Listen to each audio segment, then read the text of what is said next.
The first sign was a number I didn't recognize. Not a person, a number. 11 digits on my phone screen at 7 in the morning on a Tuesday, gone to voicemail before I was awake enough to answer it. I listened to the message while I made coffee. Automated. Something about an outstanding account. A reference number. A callback line. I deleted it. I assumed it was a mistake. One of those robocalls that has the wrong number and sounds official enough to make your heart rate tick up for a second before your logic catches up. The second call came 3 days later. Different number, same automated voice, different reference number, but the same name attached to it. My name. I sat down at my kitchen table still in my work clothes, and I called back. What I learned in the next 4 minutes changed everything I thought I knew about my family. Not gradually, not in pieces, all at once the way a window breaks. 1 second whole. The next, nothing but edges.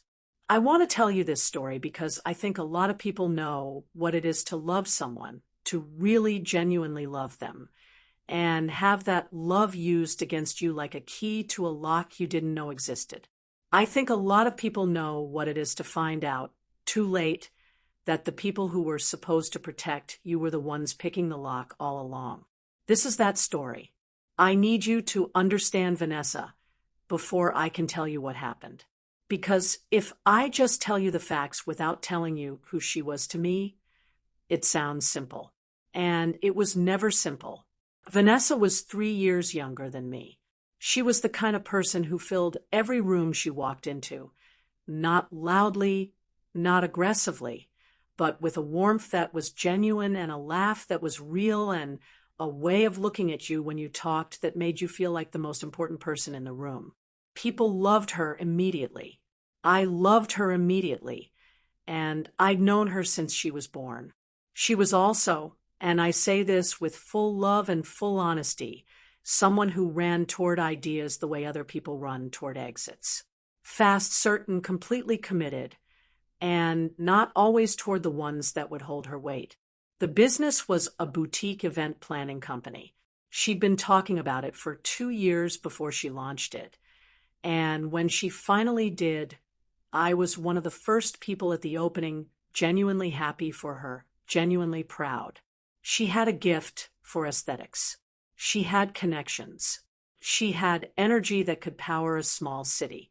What she didn't have, what nobody who loved her talked about loudly enough, was the infrastructure, the back end, the financial discipline that a business requires when the exciting part is over and the spreadsheets begin. I knew she was struggling within the first year. I could see it in the way she talked about it, the way the energy shifted from expansive to managed, the way certain questions made her eyes go somewhere else for a second before she came back. I offered to help once. She said she had it handled. I believed her because I wanted to. The woman on the phone was professional and patient in the way that people are professional and patient when they've had this conversation many times and understand that the person on the other end is often hearing something for the first time. There were 3 accounts, 3 separate loan accounts, opened across an 18-month period, all carrying my name, my social security number, my date of birth, my former address, the apartment I'd moved out of 2 years earlier, which was how they'd been reaching a number that wasn't mine anymore. The total outstanding balance across all 3 was $63,400. I said very quietly, I didn't open those accounts. She said she understood, and she walked me through the dispute process, and she gave me the names of the lenders, and she told me I would want to pull my full credit report immediately. I did, still at my kitchen table, still in my work clothes, now very cold despite the warmth of the room. The credit report was a document I didn't recognize. There were inquiries I hadn't made and accounts I hadn't opened and a balance total that made my eyes go over the number twice, 3 times, to make sure I was reading it correctly. My credit score, which I had spent years carefully maintaining, paying on time, keeping balances low, treating it like the quiet, important tool it was, had been quietly devastated. I sat with that information for a long time. Then I pulled up a second tab, and I looked up the name of my sister's business. The business had dissolved. The filing date was 14 months ago.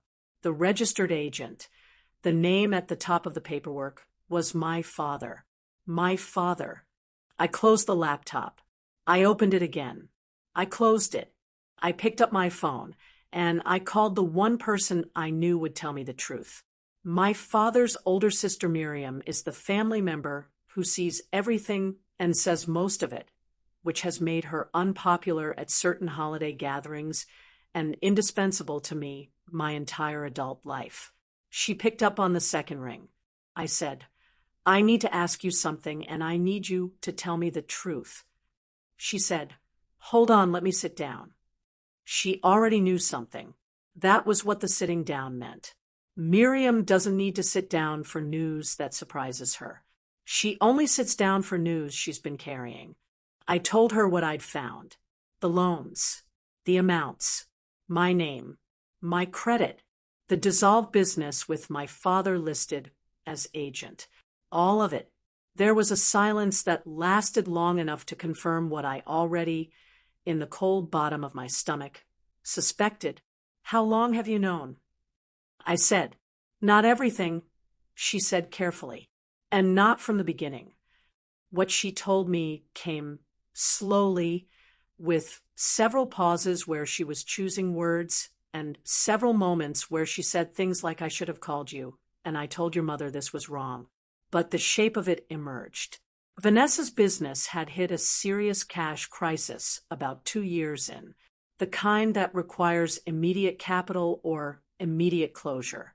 My parents, who had already put in what they had, who had no more liquid savings to offer, had come up with a solution. My name. I had good credit. I had a clean financial history. I wasn't using it for anything. I wasn't looking at it. I lived carefully and quietly, and I didn't apply for loans or lines of credit often, which meant nothing would ping my radar. They had documents, old ones, things I'd signed over the years without much thought. A form here, a cosigner line there. Miriam didn't know the specific mechanics, only the outcome. The outcome was 3 loan accounts opened in my name, the proceeds flowing into Vanessa's business, and then the business failing anyway 14 months later, and the loans going delinquent, and the delinquent accounts going to collections, and the collectors finding the address on the original applications, my old address, and then eventually finding me. Did Vanessa know? I said. A pause. Yes, said Miriam. I thanked her.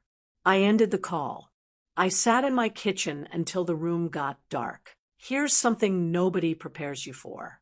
When you find out that someone you love has done something like this to you, there's a period, it can be hours, it can be days, where you exist in 2 states simultaneously. In one state, you know what you know. You've read the credit report. You've spoken to the collections agent. You have the facts arranged in a row, and they mean what they mean. In the other state, you're still the person you were before the phone call. The person who went to her sister's business opening. The person who offered to help and was told it was handled. The person who believed that because she loved her family, the basic terms of the relationship were safe.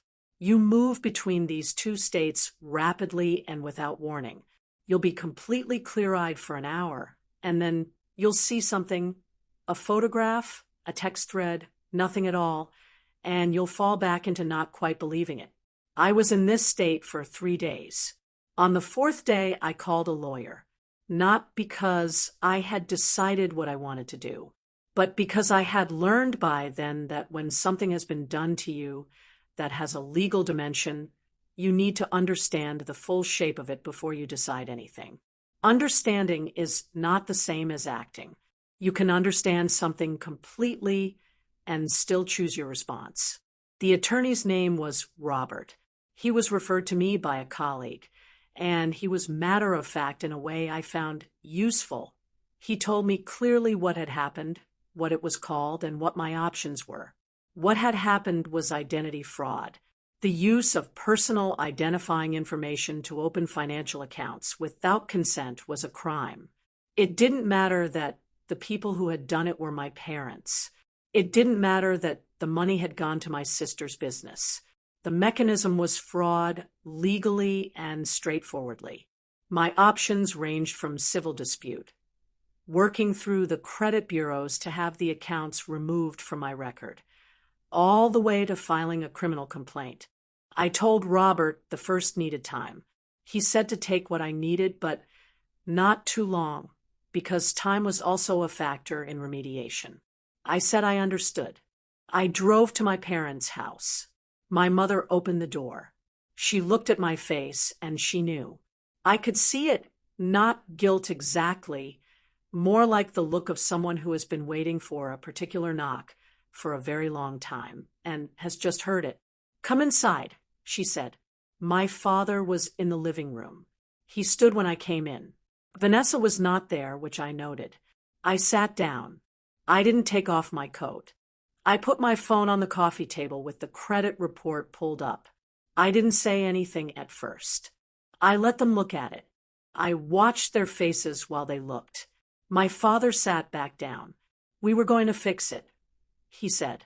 And there it was. The sentence that was supposed to be an explanation. The sentence that was supposed to somehow contain the whole weight of what they'd done and compress it into something forgivable. We were going to fix it. I had prepared myself on the drive over for anger. I'd thought I might cry or raise my voice or do one of the things you do when something this large has happened. But sitting there with my coat still on and my phone on the coffee table, I felt something quieter than anger, something with more distance in it. "How?" I said. My father looked at my mother. "When the business found its footing," he started. "The business dissolved 14 months ago," I said. "The loans have been in default for over a year. My credit score has dropped nearly 200 points. 3 collections agencies have my name and contact information. How are you going to fix it?" Neither of them answered. "Did you think I would never find out?" I said. "Or did you think that if you fixed it before I found out, the finding out would never matter?" My mother said, "We didn't want to worry you." I looked at her for a long moment. "You used my name," I said, "without asking, without telling me. You took the one financial asset I had built entirely on my own, and you spent it on a decision I had no part in. And you didn't want to worry me." The room was quiet. "Where is Vanessa?" I said. "She came over an hour later." I don't know what my parents said to her on the phone. I had asked them to call her, and I'd sat in their living room and waited because I needed to do this in one place with everyone present, rather than strung across multiple conversations that each told a partial version. She came in and she looked at me, and she looked at the floor, and she sat down, and she didn't say anything for almost a full minute. Then she said, "I'm sorry." Not the elaborate version, not the version with context and circumstance, and it was all falling apart, and I didn't know what to do. Just those 2 words, said simply, with her eyes down. I had known Vanessa her entire life. I knew the difference between her sorry to get past something and her sorry that lands in the room and stays. This was the second kind. "Tell me what happened," I said. She told me. It took a long time, and there were parts where her voice broke and parts where mine almost did too, which surprised me. The business had been failing faster than even she'd admitted to herself. My parents had come to her with the plan. She hadn't suggested it. She wanted me to know that. She hadn't asked them to use my name. But when they proposed it, she hadn't stopped them. "Why not?" I said. "Because I was drowning," she said, "and it was a rope, and I grabbed it, even though I knew whose hand was on the other end." She looked at me. "That's not an excuse," she said. "I know it's not an excuse." "No," I said. It's not. Here is the part my parents hadn't anticipated. 2 weeks after my conversation in their living room, I had begun the formal dispute process with the credit bureaus and had retained Robert to file the necessary documentation. This process required, among other things, a formal notation that the accounts had been opened fraudulently and that I was not the responsible party. This notation triggered, through a mechanism I hadn't fully understood in advance, and neither had my parents, a formal notification to the lenders that the account holder was disputing responsibility on the basis of identity fraud. Identity fraud notifications travel differently than standard disputes. They flag accounts in ways that prompt action, not just credit bureau action, but lender action. And lenders, when fraud is alleged, do their own investigations. And those investigations involve contact with everyone associated with the account, including anyone listed anywhere in the application materials, including, as it turned out, the phone number my parents had used as a secondary contact when the loans were being processed, because they needed a contact number that would actually be answered, and they'd used their own. The first collections agent showed up on a Thursday morning. My mother called me 45 minutes later, her voice at a register I hadn't heard before. There was a man at the door. He had paperwork. He was asking questions about accounts she didn't understand, referencing my name, asking about her relationship to the account holder, asking if she had any information about the original application. "What do I say?" she asked me. "The truth," I said. "Imara." "Mom." I said her name quietly. "Whatever you say to that man, say the truth. That's all I can tell you." The second agent came the following week. The third came with a certified letter that had language in it that made my father call Robert's office directly, which Robert told me about afterward with the measured tone of someone reporting a fact and not editorializing on it. I want to be clear about something. I did not arrange any of this. I didn't call anyone to my parents' door. I filed my dispute accurately and completely, and the process moved in the direction that accurate and complete disputes move. The collectors at their door were not my doing, but I also didn't stop it. And I've thought about that choice, if it was a choice, and I think it was the right one. Because the thing about being protected from consequences your entire life is that eventually the consequences come anyway. They just come later and larger, and they're harder to absorb when you've never practiced absorbing them. The fraud dispute took 4 months to fully resolve. The accounts were removed from my credit report. The lenders, once the fraud designation was applied, pursued the actual responsible parties through separate channels. Robert navigated the process with the efficiency of someone who had done it before, which he had. My credit score recovered. Not immediately. These things take time, and the timeline is its own lesson in patience, but it recovered. By the end of the year, it was higher than it had been before any of this started, which was a fact I sat with quietly for a long time. My parents paid. Not me, they paid. Legal fees, settlement arrangements, the accumulated cost of having borrowed something that wasn't theirs to borrow. I don't know all the specifics because I made a deliberate choice not to be in the room for those conversations, but I know the shape of it, and I know it was significant. Vanessa closed the business formally and spent several months dealing with the secondary debts that were legitimately hers. She got a job, a regular, salaried, someone else's infrastructure job. And from what I understand, she's been at it steadily for over a year now. I think it's been good for her, though I'm not the right person to say that with confidence yet. My parents and I are in a place I don't have a clean word for.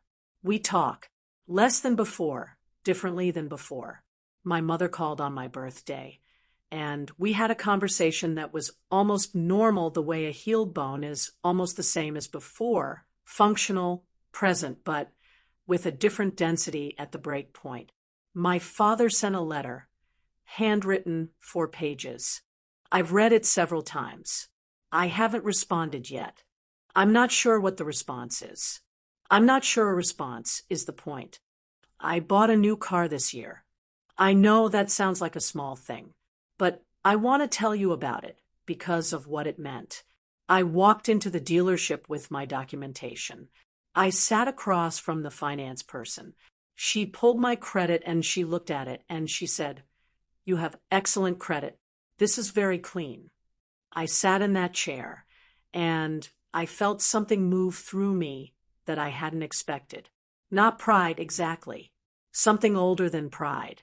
Something that had been quietly waiting for that specific moment. For a stranger to look at a number attached to my name and confirm that it meant what I had worked for it to mean. Clean. I thought about the Tuesday morning with the voicemail, the credit report I didn't recognize, the cold kitchen, the work clothes, the $63,000 in someone else's decisions sitting in my financial history, like something I had done. And then I thought about the 4 months, the dispute process, Robert's office, showing up and being accurate and being complete and letting the process do what processes do when you feed them the truth. Clean. They had borrowed my name. They had spent it on something that failed. And when the accounting came due, it came to their door, not mine. I drove the new car home with the windows down, even though it was cold, because I wanted to feel the air. I wanted to feel the specific feeling of moving through the world in something that was registered to me, financed under my name, proof of a history that was mine again. Some things, once taken, you have to rebuild from the ground up, but the ground is still yours. It was always yours. They just forgot that you knew it.